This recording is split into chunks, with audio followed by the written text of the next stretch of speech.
बहुत क्लियर है, एकदम स्ट्रेट फॉरवर्ड है कि घी ज्यादा खाएंगे पित्त आपका हमेशा सम रहेगा। और ज्यादा घी खाने का जो समय है वो बारिश के दिनों में और ये जो गर्मी के दिन होते हैं ना, उस समय घी ज्यादा खाइए ताकि पित्त को कंट्रोल करके रखे। और वात के लिए मैं पहले ही बता चुका हूं, शुद्ध पित्त। अभी ये जितनी बात है आप सोचो कितनी सरल है, बस हमें अपनी जीवन शैली में थोड़ा बदलाव करना है। जीवन शैली में बदलाव से पहले मन में संकल्प लेना है कि जी हम तो ऐसे ही चलेंगे, दुनिया जिधर जाए जाए हमें उससे मतलब नहीं, हम तो ऐसे चले। तो ये तीन चीजें अगर आपने देख ली तो बहुत अच्छा है। अब थोड़ा आगे चले, अब और दूसरी चीजों पे मैं चलता हूं कि और कौन कौन सी चीजें हैं जो आपके आसपास हैं और आपके वात पित्त कफ तीनों को सम पे लाने में मदद कर सकती है। ये तीनों समभाग में रहें तो अच्छा होता है। और कौन कौन सी चीजें हैं? तो भागवती जी कहते हैं रसोई के बाहर जाने की जरूरत ही नहीं, सब वही है। भागवत जी ने एक सूत्र लिखा है, दुनिया का सबसे बड़ा औषधि केंद्र हमारा रसोई घर है। सबसे बड़ा औषधि केंद्र रसोई घर है। अब दुर्भाग्य से हम रसोई में जिनको मसाला कहते हैं ना, मसाला, वहां मसाला कुछ नहीं है, सब औषधि है। मसाले का और औषधि का अंतर मालूम है? ये मसाला तो शब्द ही भारत का नहीं है, पहले तो ये बता दूं। ये अरबिक शब्द है, फारसी से अरबी में आया, अरबी से हमारे घुस गया, हिंदी में और जगह जगह घुस गया। ये विदेशी आए तो ये शब्द भी आया। हिंदुस्तान में 17वीं 18वीं शताब्दी का साहित्य जब मैं पढ़ता हूं तो जब तक मुगलों का राज्य रहा तब तक मसाले शब्द का बहुत उपयोग है। मुगलों के राज्य के पहले एक भी जगह किसी भी शास्त्र में मसाला नहीं है। चरक संहिता पढ़ी मैंने, कहीं भी मसाला नहीं है उसमें। सुश्रुत में कहीं मसाला नहीं है, बागवट की कहीं मसाला नहीं है। पुराने जितने लेखक हुए हैं ना 10वीं शताब्दी के पहले के, कहीं भी किसी ने मसाले शब्द का इस्तेमाल ही नहीं किया। हर जगह है तो औषधि है, औषधि औषधि, जीरा औषधि, धनिया औषधि, ये औषधि के रूप में है। तो इनकी जो प्रॉपर्टीज हैं रसोई घर की औषधियों की, ये सब आपके चिकित्सा के लिए है।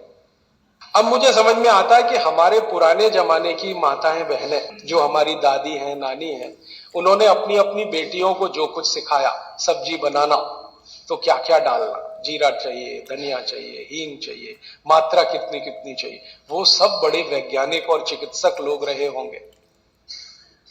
क्योंकि रोज हमारे शरीर में वात पित्त कफ की स्थिति सम और असम होती रहती है। आप जानते हैं सुबह जो है ना वात ज्यादा होता है शरीर में, सुबह सुबह।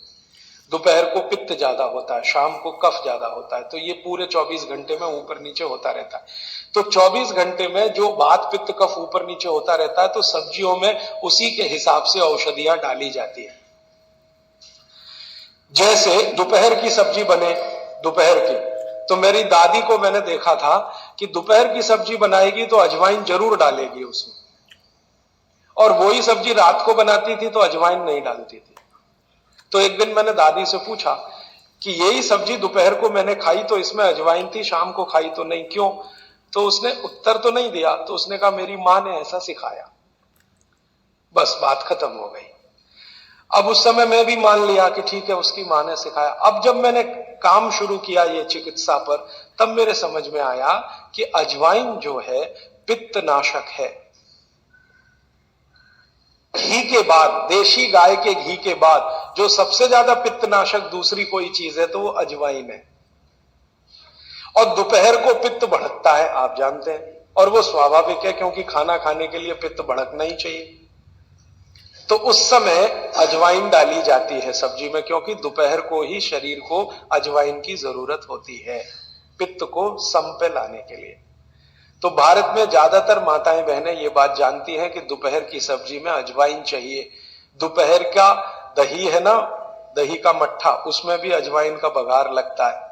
दोपहर की जितनी भी चीजें हैं ज्यादातर अजवाइन ग्रस्त होती है या अजवाइन से बनती हैं, क्योंकि पित्त को सम पे रखना है। तो आप सोचो जो लोग ये कर रहे हैं वो बिना कहे कितना बड़ा काम कर रहे हैं, हमने उसका वैल्यूएशन नहीं किया, ये हमारी मूर्खता। हमारे यहां तो एक बहुत बड़ा दुष्कर्म इस देश में हुआ है। अंग्रेजों के हम गुलाम हो गए तो सब कुछ हम भूल गए, अपनी चीजें। अंग्रेजों ने जो सिखाया वही हमें, कि यहां महिलाओं का किया हुआ काम महत्व का नहीं माना जाता। अंग्रेजों के यहाँ। ये जो अंग्रेज जात है ना दुनिया में, ये महिलाओं के किए हुए काम को काम ही नहीं मानती।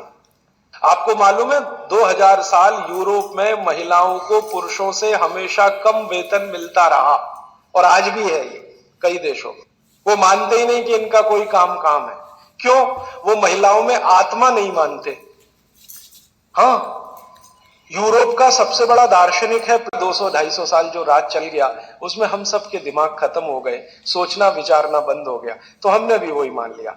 मैं अब इसको बदलना चाहता हूं, और मैं ये समझना चाहता हूं और समझाना चाहता हूं कि स्त्रियां जो कर रही हैं वो किसी डॉक्टर से कम नहीं है। बस अंतर इतना है कि डॉक्टर को आप फीस देकर उससे एडवाइस ले रहे हैं, हमारी दादी नानी फोकट में वही एडवाइस दे रही है, धनिया खाओ, जीरा खाओ और ये अजवाइन खाओ, आपके पेट की गैस खत्म हो जाएगी। और ये 3500 साल से वैसे का वैसा ही है, अजवाइन खाओ तो गैस खत्म होती ही है। कभी भी आप करके देख लो। आप में से किसी को भी बहुत गैस बनती हो, पेट में एसिडिटी की तकलीफ हो, आज से शुरू कर दो। आप खाना खाया तो उसमें ध्यान रखो अजवाइन ज्यादा रहे, दाल में, सब्जी में, वगैरह वगैरह। और अगर नहीं कर पा रहे हैं तो खाना खत्म करते ही थोड़ी अजवाइन खा लो। अजवाइन ज्यादा तकलीफ ना कर दे, उसका बैलेंस है काले नमक के साथ, तो थोड़ा अजवाइन और काला नमक मिला के हर खाने के बाद खा के देख लो। 3 दिन में ना आपकी गैस बंद हो तो आप जो कहो मैं हारने को तैयार।